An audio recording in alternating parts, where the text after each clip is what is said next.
Nous lisons dans l'Évangile selon Saint Jean, le chapitre 19, les versets 26 à 27. Jésus, voyant sa mère et auprès d'elle le disciple qu'il aimait, dit à sa mère, « Femme, voici ton fils. » Puis il dit au disciple, « Voici ta mère. » Et dès ce moment, le disciple l'a pris chez lui. « Femme, voici ton fils. Fils, voici ta mère. » Et la conclusion de l'évangile, c'est à compter de ce jour-là, le disciple prit Marie chez lui. C'est-à-dire qu'il ne s'est plus jamais séparé d'elle. Marie était devenue réellement sa mère, au point qu'il appelait maman, et le disciple était réellement devenu le fils de Marie, au point qu'elle l'appelait mon fils. Marie s'est engagée à l'heure de la croix à prendre soin du disciple qui est devenu son fils. Tout l'amour qu'elle avait pour Jésus, elle le met à la disposition du disciple. Tout ce qu'elle avait et pouvait apporter à Jésus, le fruit de ses entrailles, elle le donne désormais au disciple. Et le disciple, devenu enfant, est appelé à respecter sa mère, à l'honorer, car il est écrit « Honore ton père et ta mère » Exode 20, verset 12.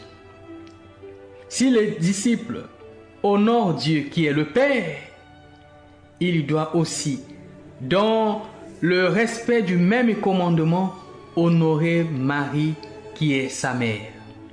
Si le disciple honore Dieu qui est Père, il doit aussi, dans le respect du même commandement, honorer Marie qui est devenue sa mère.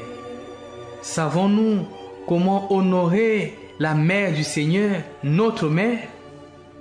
Je vais vous le dire. Ce n'est pas en lui offrant des cadeaux d'anniversaire, car le Seigneur l'a comblé de tous ses bienfaits. Il est d'ailleurs dit dans Luc 1, verset 45, « Le Seigneur m'a comblé de joie. Bienheureuse celle qui a cru. » Bienheureuse celle qui a cru. Elle est donc comblée de joie. Nous n'avons aucun cadeau à lui offrir. Mais comment honorer Marie, la mère du Seigneur et notre mère? Très simplement, lui dire bienheureuse. Car il est écrit, désormais, toutes les générations me diront bienheureuse. Luc 1, le verset 48. Désormais, c'est un ordre. Désormais, toutes les générations me diront bienheureuse. Pour quelle raison? La raison, elle est simple. Car le Tout-Puissant fit pour moi des merveilles. Saint est son nom. Dis maintenant haut et fort avec moi, bienheureuse Marie, mère du Seigneur et ma mère. Bienheureuse Marie, mère du Seigneur et ma mère. Bienheureuse Marie, mère du Seigneur et ma mère. Maintenant, je te pose la question. Depuis que tu es devenu disciple du Christ au jour du baptême, as-tu accepté de prendre Marie chez toi? Depuis que tu es devenu chrétien au jour de ton baptême, as-tu pris Marie dans ta vie? Peut-être que tu l'avais oubliée dans ta vie de chrétien. Peut-être que les gens t'avaient trompé en te disant que Marie n'est qu'une femme. Ils t'ont peut-être poussé à jeter ton chapelet en te disant que c'est de l'idolâtrie ou en te disant que tu iras en enfer. Comme l'a dit un jour un pasteur, je dirais même un passeur. Maintenant que tu es en train de découvrir Marie comme la mère de tout disciple du Seigneur, demande pardon à Jésus pour toutes les fois que tu lui as fermé la porte de ta vie, pour toutes les fois que tu as fermé la porte de ta vie à sa mère, car le disciple bien-aimé l'a pris chez lui, alors que toi, tu lui as fermé la porte. Dis cette prière avec moi. Seigneur Jésus, merci de m'avoir donné ta mère. Je crois que tu exauces toutes les prières qu'elle t'adresse pour ma vie. Mais moi, je lui avais fermé la porte de mon cœur. Pardonne-moi Jésus, je t'ouvre mon cœur et je l'ouvre aussi à ta mère. C'est avec joie que je l'accueille dans ma vie de disciple. Amen. Qui méprise la mère n'a pas le Fils. Et si l'on n'a pas le Fils, on n'a pas non plus le Père. Et si l'on n'a pas le Père, on n'a pas l'Esprit. Tout s'enchaîne. Qui méprise la mère du Seigneur n'a pas le Seigneur. Qui méprise le Fils n'a pas le Père.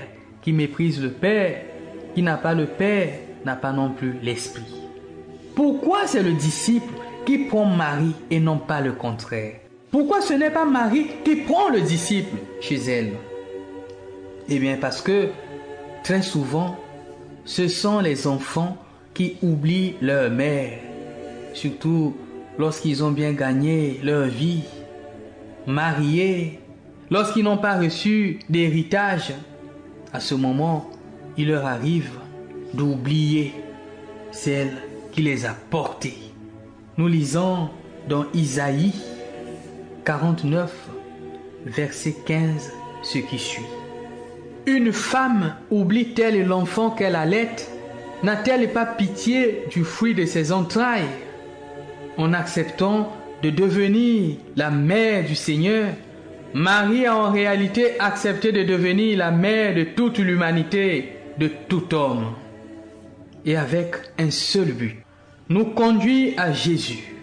Nous conduire à Jésus.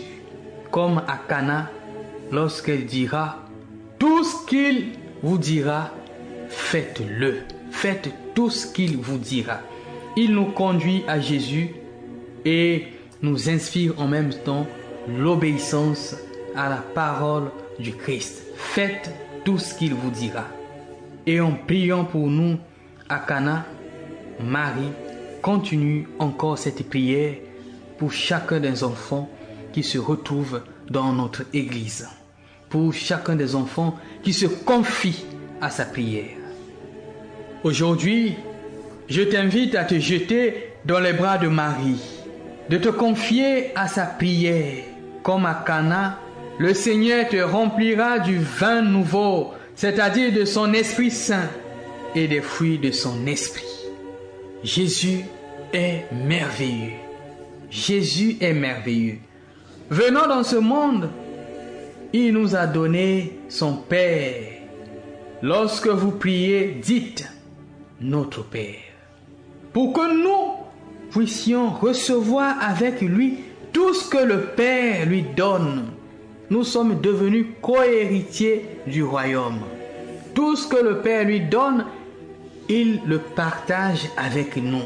Première grande merveille, au milieu de sa vie, comme si cela ne suffisait pas, il s'est donné lui-même à nous. Il donne son corps et son sang.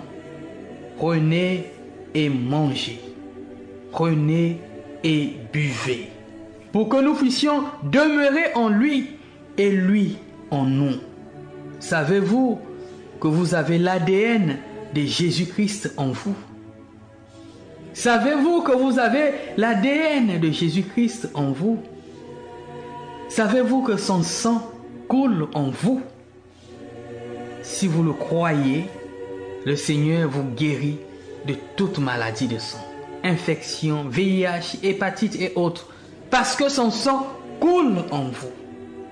Votre corps est membre de son corps. Le sang de son corps est devenu le sang de notre corps, le sang qui nous guérit. Si notre corps est malade, parce que notre corps est membre de son corps, eh bien, même les rhumatismes disparaissent. À la fin de sa vie, il nous donne sa mère. Femme, voici ton fils. Fils, voici ta mère. Marie a toujours les bras ouverts pour accueillir et accompagner tout disciple du Christ. Et après la résurrection, il nous donne son esprit. Jean 20, verset 22. Recevez l'Esprit. Je vous demande d'acclamer fort pour le Seigneur, car il est merveilleux. Il a commencé à donner dès le début de son ministère jusqu'à la fin, jusqu'à la résurrection. Il ne fait que donner. Toute sa vie n'est que don. Toute sa vie n'est que don. Là où tu es, je t'invite à chanter. Il n'y a personne qui soit comme Jésus. Il n'y a personne qui soit comme Jésus. Chante. Il n'y a personne qui soit comme Jésus. Personne ne peut nous donner son Père et partager avec nous tout ce que son Père lui donne.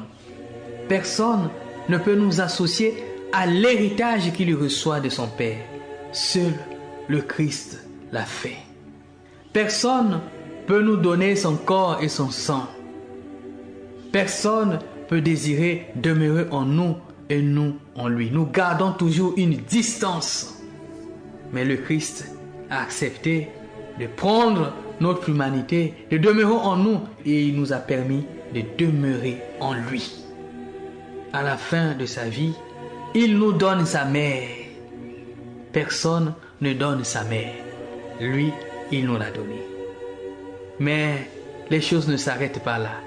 Ressuscité des morts, il souffle sur nous en disant « Recevez l'Esprit ». Son souffle, il nous le donne. Son souffle intime, il nous le donne. Accueillons Marie aujourd'hui.